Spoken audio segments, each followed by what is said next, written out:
ಇತಿಹಾಸದಲ್ಲಿ ನಡೆದು ಹೋಗಿರೋ ಒಂದ್ ಕಥೆನ ಮೂಲ ಭಾಗವಾಗಿಟ್ಕೊಂಡು ಸಂಬಂಧಗಳ ಮೇಲೆ ಬರ್ತಿರೋ ಕಾದಂಬರಿ ಅದು. ಓಹ್, ದೇವದಾಸ್ ಕಥೆ ಏನ್ರಿ ಮೇಡಮರ?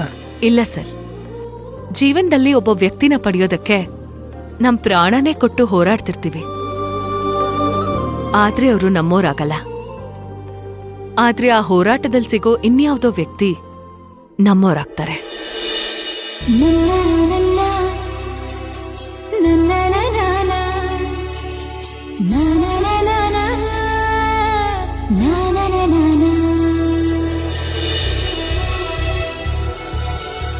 ಅವರನ್ನ ಆ ದೇವ್ರೇ ಜೊತೆಗ್ ಮಾಡ್ತಾನೆ. ದೇವ್ರ ಲೆಕ್ಕಾಚಾರ ಯಾವಾಗ್ಲೂ ಬೇರೆನೇ ಇರುತ್ತೆ ಅಲ್ವಾ? ನಾವ್ ಅನ್ಕೊಳ್ಳೋದೇ ಒಂದಾಗಿರುತ್ತೆ, ದೇವ್ರು ಕೊಡೋದೇ ಬೇರೆ ಆಗಿರುತ್ತೆ. ತೇಜದ್ ಭದ್ರ ಅನ್ನೋ ಕಾದಂಬರಿ ತುಂಬಾ ಚೆನ್ನಾಗಿದೆ. ಒಂದ್ಸಲ ನೀವು ಓದಿ.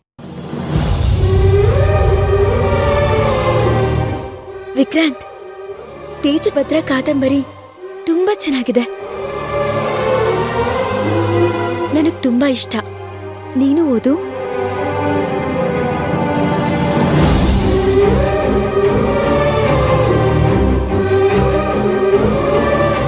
ಸರಿ ಮೇಡಮರ. ಹಾಗೆ ಜಾಸ್ತಿ ಪುಸ್ತಕಗಳನ್ನ ತರಿಸಿ, ಎಲ್ರೂ ಓದ್ಲಿ. ಆ ಕಥೆಯಲ್ಲಿರೋ ಪ್ರೀತಿ ಸಂದೇಶ ಎಲ್ರಿಗೂ ಗೊತ್ತಾಗ್ಲಿ. ಮುಂದಿನ ಬರ್ರಿ ಮೇಡಮರ, ನಾನು ತರಿಸ್ತೇನ್ರಿ. ತಗೋರಿ ಮೇಡಮ್. ಸರಿ ಸರ್.